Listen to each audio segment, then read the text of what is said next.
What's going on, everybody? And welcome to another episode of the Other Side of the Firewall podcast, where we talk about the latest and greatest in cybersecurity news, as well as we highlight those movers and shakers and glass ceiling breakers, those people of color who made it to the other side of the proverbial firewall. My name is Ryan Williams, and as always, I'm joined by Shannon Tynes What's up? What's up? and LeVon Maynard. Welcome to the show. What is going on? So, welcome to Wednesday's discussion. So, if you're tuning in this week, definitely tune in for our Monday and Tuesday topics, where we talk about Monday, we talk about Portland getting hijacked for $1.4 million. So that's definitely a good topic to jump into. Then on Tuesday, we talk about the Space Force and a new initiative they rolled out. I believe it's called the IAPRE. IAPRE. So to quickly get to write by using third-party vendors. So definitely check that out. Today's discussion revolves around an article I picked up from Security. So that's infosecurity-magazine.com by Deidre Olson, which is titled "3/4 of security pros believe current cybersecurity strategies will shortly be obsolete."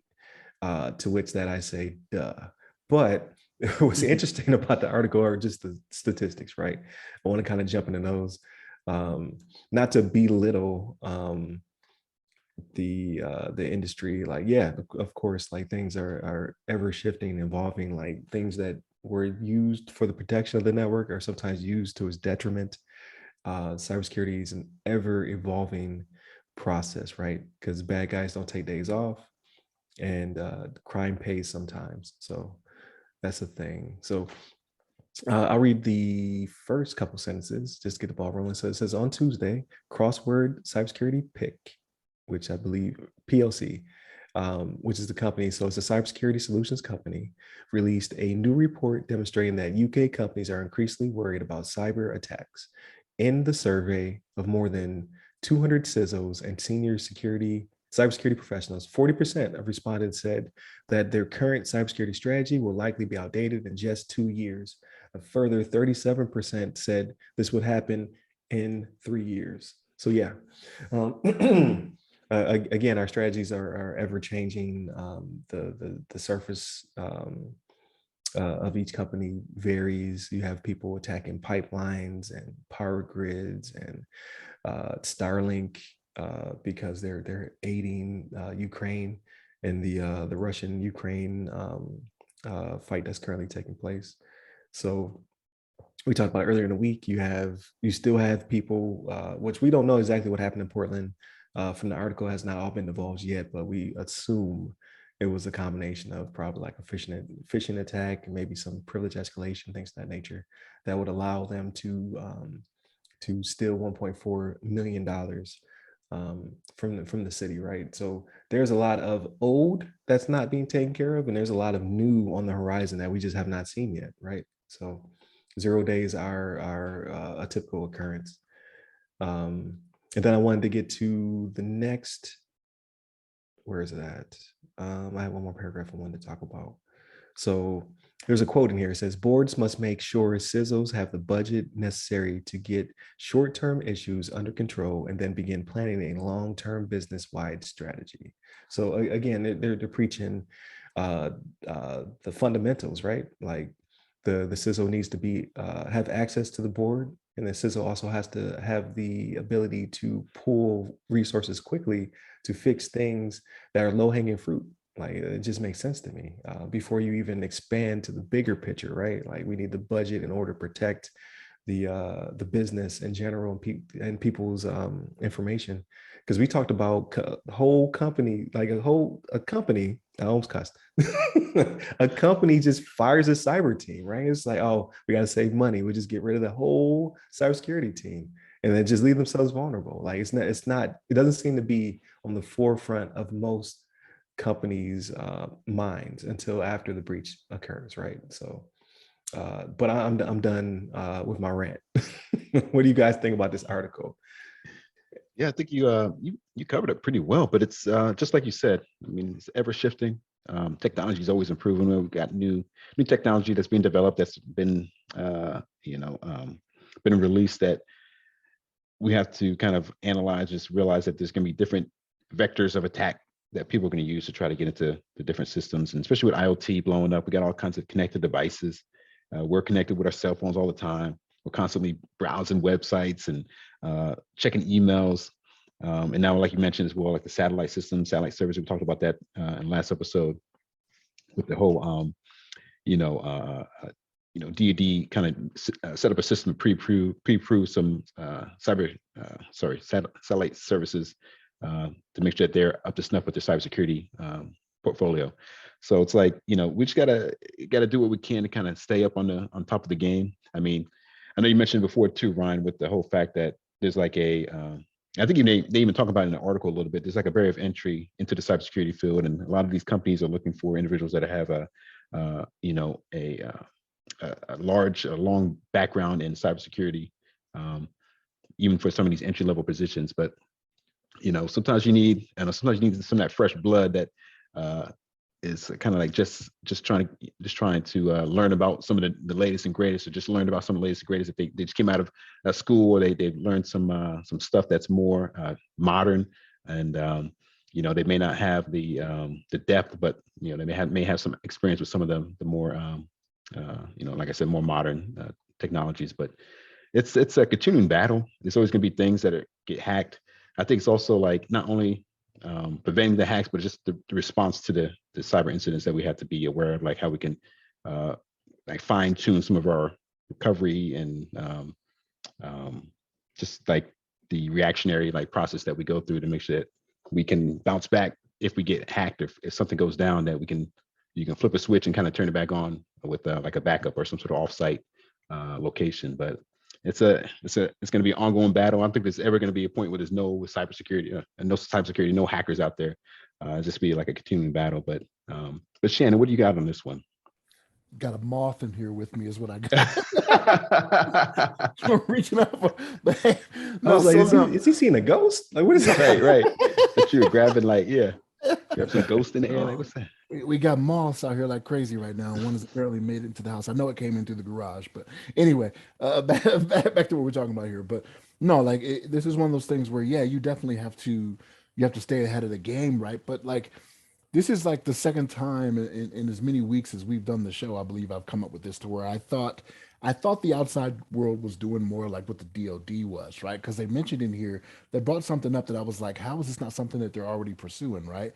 And it's let me find this paragraph here. Managing the day-to-day risks is a tough balancing act, but one that can be achieved if CISOs have the right resources to upskill their teams in tools that leverage AI to bring efficiency and automation to help protect their organizations and the supply chain against today's threats, argued Chubb. So yes, this is like, and maybe I've been fortunate in that I've been working with the military and the DoD to where that's what we always try to do. We always try to work smarter, not harder, right? Because we never have a large pool to pick from to where it's like we can have a team of 1,000 people that do these things, for the Department of Defense, right? We always have a smaller pool. So we're always looking for automation. What's a smarter way to do it, right? What's something that's going to do it automatically, going to do it all the time if someone is not here, right? So it's still just kind of surprising to me that automation and trying to do things AI and working smarter is not something that's being done in the outside world. Now maybe that's the reason for that is because they do have a larger pool to pick from, right? Like we can't pick a lot of these people that are sitting down in their basement that are learning this stuff, right? Because when you're in the military, you also have to be fit, right? You got to be fit to fight. You got to do there's other things that you have to have come along with you to make it a smaller pool to pick from. So maybe that's why we work smarter and not harder, right? Because we just don't have as many people. But it's still just weird to me that that's not something that's always ongoing. But yeah, like some of the numbers they have in here, I'm just like 2/3 of participants said they would focus on handling the threat of ransomware attacks. Like, okay, yeah, I get that, right? Like, wouldn't everybody focus on that? Like, it's happening all the time. Why just 67%, right? But Right. yeah, it's an ever changing game, right? And just since we've been doing this podcast, like you've seen how things have changed as to, and it could just be the timing of it, right? Because it was during COVID, to where it's like we're seeing so many more things because so many more people are inside and have free time on their hands, right? Idle hands, right? Belong to the devil. It's the work of they'll do the work of the devil. But yeah, it's we have to keep up, right? Like there will always be something. You'll never catch everything, right? Because these bad guys, this is all they do, right? It's like athletes, right? Like if you paid me $1 million to just stay in shape all day, I think I could do it, right? Like it's very easy to do. These guys are making their money doing stuff they're not supposed to do. That's how they get their currency, right? They're 1.4 million out of Portland. That's how they get it, right? Right. You know what I'm saying? Right. So that's all they have to do. But yeah, it's an interesting discussion, man. Like I don't know where we're going. Like we know the jobs are out there for cybersecurity, right? We talk about it all the time. Like in the next, what was the numbers, Ryan? Like in the next 5 years, 500,000 positions or whatever it was. I can't remember. Something along those lines, right? It's like there's currently 1 million vacancies. Yeah. A million. I undersold it. Look at that. I said 500,000, and I was like, that sounds high. It's 1 million, folks. A million. So yeah. So like, it's just we know the positions are out there, and we know that is definitely going to be needed. You know what I mean? Because the people, you have those people that are just out there doing nefarious things, right? So we just got to stay on top of it. We definitely have to. Yeah. Yeah. The numbers did surprise me. They seem relatively low, but I'm sure it's going across many different demographics when it comes to the type of cybersecurity providing, the type of company. So if like you're a bank, then obviously ransomware will be higher on your priority list than a different type of industry. So I think it might be because they polled up 200 different CISOs and senior level respondents that is different, as well as it's UK versus the US, right? So like where are their priorities set versus ours, which I believe they'd be in line because the whole NHS WannaCry situation, right? Like ransomware should be like top tier for them. But you know, what companies were polled in this, and what do they do? So I think that also causes some of the little I don't even know what to call it, like discrepancies in the numbers. But again, we talk about it all the time, like the pipeline is opening up. You have large companies, Apple, Google, Microsoft, dumping a lot of money into the STEM programs and putting them into areas of people of color to pull them into their companies to build diversity. You have actual entry-level positions going to be filled by entry-level people. That's a thing now. I'm starting to see my timeline. So like the people I've reached out to in the past for Ask Us SP, I'm starting to see their timelines change, and they're actually in companies doing what they wanted to do. It just took a lot of knocking on doors and submitting resumes more than it should have. But you're starting to see the tide change, at least from my bubble, right? So it's changing. But we only have so many years to get there, right? Like you said, the initiative is the next 3 years, the next 5 years. Can't wait a decade for this, because then we'll be even further behind the curve. You have super hackers, right? Mhm. Like, so it's changing. It's getting better. But yeah, the numbers here did surprise me. But I'll bring this one to a close. Definitely, if you have not checked it out, go back to Monday and Tuesday for our topics. We will be back on June 27th. So we're taking a summer break. So definitely check us out on June 27th. So like, share, subscribe, hit a bell, whatever it takes for you to see us pop up again and see our posts. And then tune in tomorrow for everything else. Or yeah, I'm sorry, Friday for everything else. So we call it the rundown. We talk about movies, books, TV shows, all that good stuff. So definitely hit that up. Hit up all of our social medias. They go by our names. Hit me up personally. I'm at RyRy Security Guy. That's RYRY Security Guy. I'm on LinkedIn, Twitter, TikTok, and Clubhouse. And you, LeVon? Yes, sir. You can hit me up on the Twitters at LeVon Maynard. There it is. Stay safe. Stay secure. Take care.